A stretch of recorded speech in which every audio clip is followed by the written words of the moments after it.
Hello everyone, how are you? I hope so you are fine. As you know, I am your SST teacher.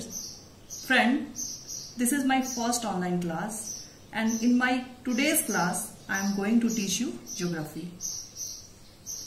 And the chapter is our Earth and the universe. In this chapter, first we will understand formation of the universe.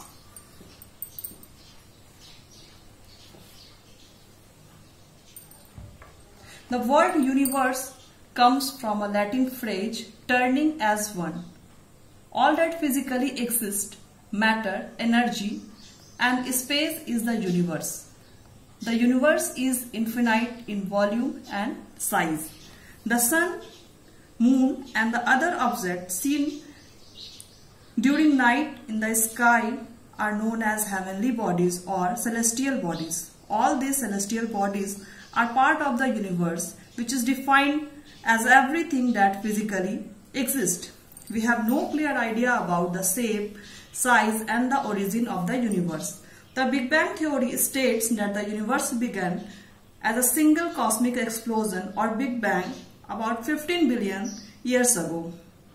The most widely accepted theory is based on the evidence that the galaxies are expanding. Next topic is stars and galaxies. A star is a self-luminous body which has its own heat and light. On the dark clear night, we can see about 5,000 stars in the sky. Our sun is also a star. It looks as if all the stars in the sky are at the same distance from the earth, but this is not true, as they are all at extremely variable distance. The distance is treated as one unit and called light year. The distance of Proxima Centauri is nearest to the star to the sun is about 40,605 billion kilometer or 4.25 light years away.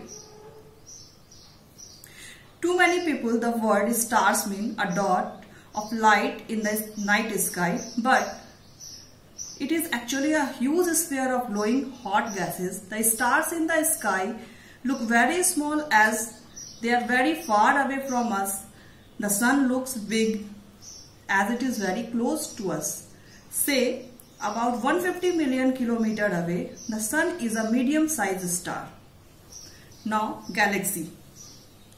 The universe has an infinite number of galaxies.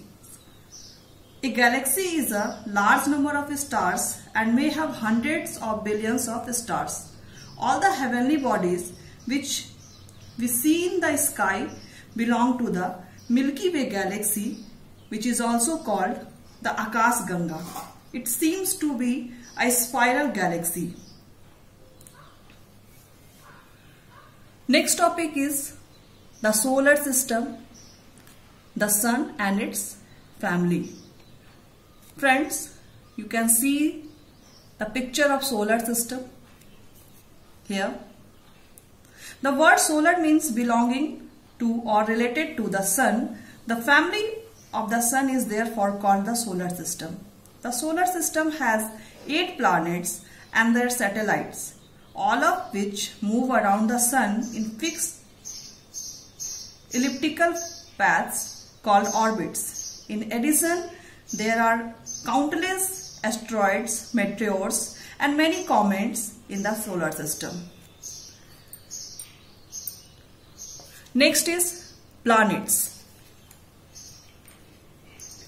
The planets are those heavenly bodies which revolve around the sun and rotate around their axis.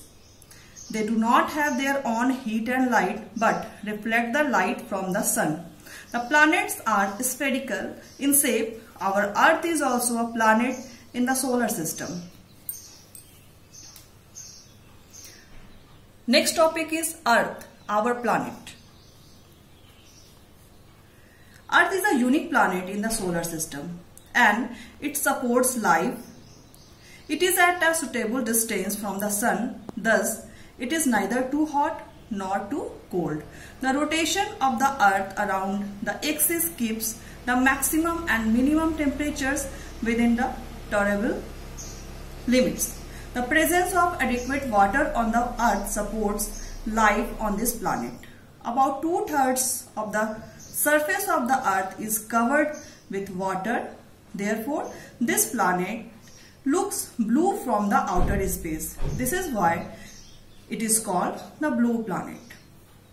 The presence of oxygen in the atmosphere is helpful for the survival of human beings and other forms of life on the earth.